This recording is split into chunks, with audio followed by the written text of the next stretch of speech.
Allergy एक ऐसी चीज है, हमें लगता है हमें सब कुछ पता है उसके बारे में, लेकिन कुछ बेसिक इंफॉर्मेशन हमें नहीं पता होती है।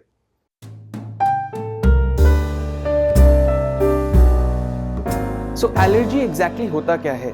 एलर्जी आपकी बॉडी का एक हाइपर एक्टिव रिस्पॉन्स होता है to an external stimulus which is non infectious. Meaning कि कोई नॉन इन्फेक्टिव फॉरेन बॉडी जब आपकी बॉडी में आती है तो वो एक बॉडी से रिस्पॉन्स जनरेट करवाती है, आपकी बॉडी एक रिस्पॉन्स जनरेट करती है और उस रिस्पॉन्स के अगेंस्ट में आपके बॉडी टिश्यू या आपके बॉडी सेल्स डैमेज होते हैं। जनरल डेफिनेशन ऑफ एलर्जी इसके अंदर कंटेन हो जाती है। अब ये फॉरेन बॉडी क्या हो सकती है? ये फॉरेन बॉडी कुछ भी हो सकती है, starting from earth to sky.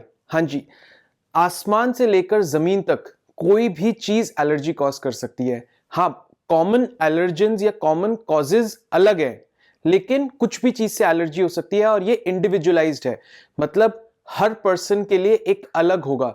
किसी को एक्स चीज से एलर्जी हो सकती है, किसी को वाई चीज से एलर्जी हो सकती है। अब एलर्जी की डेफिनेशंस एज इन किस टाइप में ये मैनिफेस्ट करती है।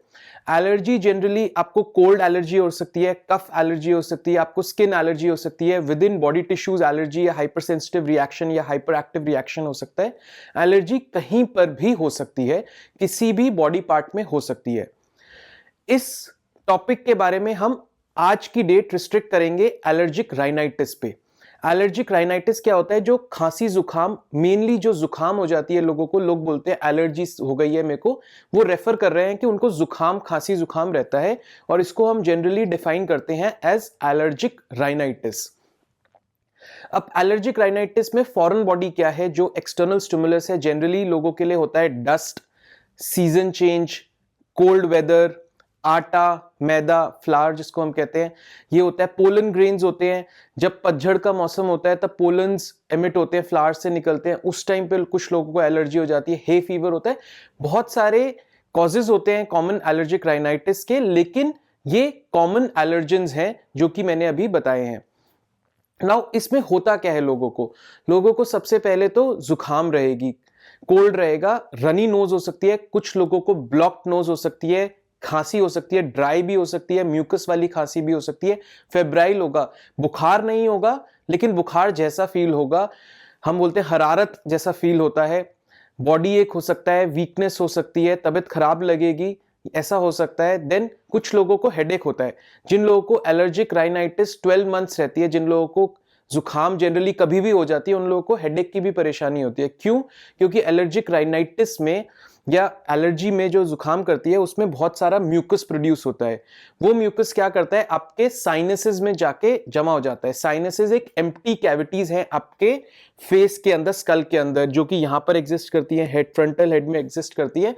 और जब इसमें जाके म्यूकस इकट्ठा हो जाता है तो एक नर्व एंडिंग्स को प्रेस करता है जो कि सरदर्द कॉज करता है।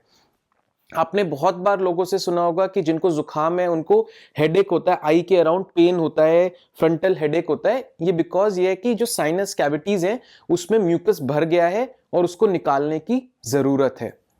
तो अब आ जाते हैं ट्रीटमेंट पे। एलर्जिक राइनाइटिस के ट्रीटमेंट क्या है? हम इसको 3 ब्रॉड हेडर्स में डिवाइड करेंगे। फर्स्ट हो गया प्रिवेंशन, सेकेंड हो गया मेडिकल ट्रीटमेंट एंड थर्ड हो गया सर्जिकल ट्रीटमेंट।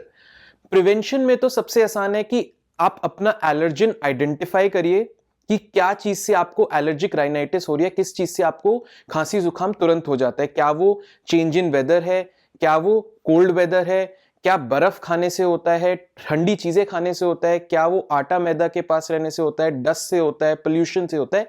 XYZ फैक्टर, जो भी फैक्टर है एलर्जन डिफाइन करिए, कोशिश करिए। ऐसा नहीं है कि आपको मिल जाएगा, लेकिन कभी कभी आप आइडेंटिफाई, अगर अवेयर रहेंगे तो शायद आइडेंटिफाई कर पाए। उस एलर्जन को आइडेंटिफाई करिए और उससे दूर रहिए, ये बेस्ट प्रिवेंशन है। सेकंड होता है आप अपने डॉक्टर से, ट्रीटिंग फैमिली फिजिशियन से कंसल्ट करिए और कुछ एंटी एलर्जिक मेडिसिन के प्रिस्क्रिप्शंस ले लीजिए जो OTC होते हैं, ओवर द काउंटर मिल जाते हैं। और जैसे ही आपको फील हो कि आपका एलर्जन से एक्सपोजर हो चुका है या फिर स्टार्टिंग ऑफ सिम्टम्स हैं, तो आप कंसिडर कर सकते हैं वो एंटी एलर्जिक स्टार्ट करना। हफ्ते 10 दिन के लिए वो एंटी एलर्जिक्स ले सकते हैं। मोस्ट कॉमन एंटी एलर्जिक्स हैं लीवोसेट्रिजीन, सेट्रिजीन, फेक्सोफेनेडिन। लेकिन हाँ, आप ये दवाइयां चालू करने से पहले अपने फैमिली फिजिशियन से जरूर कंसल्ट करिए। ये वीडियो ओनली इंफॉर्मेशन के लिए है। सेकंड होता है मेडिकल ट्रीटमेंट। अगर आपको एलर्जिक राइनाइटिस हो गया है, खांसी जुकाम बहुत ज्यादा हो रही है, तो अब आप ट्रीटमेंट क्या करेंगे? ट्रीटमेंट में सबसे पहली मोडालिटी आती है एंटी एलर्जिक्स। एंटी एलर्जिक्स में दो कैटेगरी ऑफ ड्रग्स आते हैं, एंटी हिस्टामिनिक्स एंड हमारे steroidal anti allergics. Now anti histaminics में आता है cetirizine, levocetirizine, fexofenadine, hydroxyzine. So these all are anti allergics. अब एंटी एलर्जिक्स में भी दो तरह के होते हैं, कुछ नींद करवाते हैं, कुछ नींद नहीं करवाते हैं। तो आप अपने डॉक्टर से जरूर कंसल्ट करिएगा जब भी वो आपको एंटी एलर्जिक्स प्रिस्क्राइब करें कि आपका नेचर ऑफ वर्क क्या है। अगर वो ऐसा एंटी एलर्जिक दे रहे हैं जो कि नींद कॉज करेगा तो उसको रात में ही लेना होता है। दिन के लिए अगर एंटी एलर्जिक है तो वो ऐसा होना चाहिए जो नींद नहीं कॉज करे। तो ये आप अपने फैमिली फिजिशियन से या ट्रीटिंग डॉक्टर से जरूर डिस्कस करिएगा, ये एंटी एलर्जिक्स होते हैं। देन स्टेरॉइडल एंटी एलर्जिक्स जो कॉज करते हैं, मतलब जो इन्फ्लेमेशन रिड्यूस करेंगे, उसमें जनरली हम ओरल स्टेरॉइड्स नहीं देते हैं, हम नेजल स्टेरॉइड्स देते हैं। Generally fluticasone is the most common one, combined with azilastin. Azilastin is an antihistaminic. Fluticasone is a steroid nasal spray.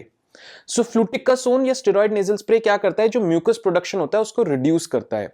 Again आप अपने डॉक्टर से जरूर कंसल्ट करिएगा ये स्टेरॉइडल नेजल स्प्रे लेने से पहले। ये जनरली इफेक्टिव होता है जिनको 12 महीने एलर्जिक राइनाइटिस रहता है, कभी भी खांसी जुकाम हो जाता है या फिर बहुत सिवियर हो जाता है, इतना सिवियर कि हेडेक बहुत डिबिलिटेटिंग होता है या मॉर्बिडिटी कॉज करता है। देन सेकंड हमारा आता है होम्योपैथी ऑल्टरनेटिव्स। सो होम्योपैथी के बारे में मैं साइंस नहीं एक्सप्लेन करूंगा यहां पर, but as a treating doctor I have seen कि homeopathy has also given significant results for people जिनको एलर्जिक राइनाइटिस रहती है। तो आप होम्योपैथिक ऑप्शंस कंसिडर कर सकते हैं। आप होम्योपैथी फिजिशियन से डिस्कस करके, अपने फिजिशियन से डिस्कस करके होम्योपैथी के ऑल्टरनेट्स एक्सप्लोर कर सकते हैं for your allergic rhinitis. Then third हो गया स्टीम इनहेलेशन। अब स्टीम इनहेलेशन इतनी बड़ी चीज है लेकिन लोग इसको बहुत छोटा मानते हैं। स्टीम इनहेलेशन कैसे वर्क करता है और इसको करने का बेस्ट तरीका क्या है? जनरली जो लोग स्टीम इनहेलेशन कर भी रहे हैं वो गलत तरीके से कर रहे हैं। अब स्टीम इनहेलेशन करता क्या है? स्टीम इनहेलेशन बेसिकली क्या करता है, जो म्यूकस आपके साइनसेस में इकट्ठा हुआ है उसको फ्लूइड फॉर्म में करेगा और उसको ड्रेन आउट करवाएगा। सो स्टीम का सबसे बेसिक पर्पस ये होता है। सेकेंडली इसके साथ साथ जब ड्रेनिंग होती है तो जो एलर्जन आपके नॉस्ट्रल्स में, नेजोफेरिंक्स में जो जमा हुआ है, जो है आ रहा है, उसको रिमूव करता है। तो अगर आपको एलर्जिक राइनाइटिस रहता है और आप कांस्टेंट स्टीम की हैबिट डेवलप करते हैं तो जो एलर्जन है वो ज्यादा देर तक आपके नेजोफेरिंक्स में नहीं रहेगा, और अगर नेजोफेरिंक्स में नहीं रहेगा तो आपको एलर्जिक राइनाइटिस के सिम्टम्स कम से कम होंगे। लेकिन अब लोग क्या करते हैं, स्टीम इनहेलेशन जो ले भी रहे हैं वो कब ले लेते हैं? जब उनकी नोज ब्लॉक हुई हुई है। नोज ब्लॉक होने के दौरान पे स्टीम इनहेलेशन का जनरली बहुत ज्यादा इफेक्ट नहीं होता है क्योंकि उसका मेन पर्पस डिफीट हो गया। स्टीम इनहेलेशन का मेन पर्पस है कि आप जितना म्यूकस ड्रेन करेंगे, म्यूकस भी ड्रेन होगा और एलर्जिन भी ड्रेन होगा। लेकिन अगर कुछ ड्रेन ही नहीं हो रहा, सॉफ्ट नहीं हो रहा, तो उसका कोई फायदा नहीं हो पाता है। तो ऐसे केस में स्टीम इनहेलेशन कैसे और कब लेना चाहिए? तो स्टीम इनहेलेशन तब लेना चाहिए जब आपके नोज में ब्लॉकेज ना हो।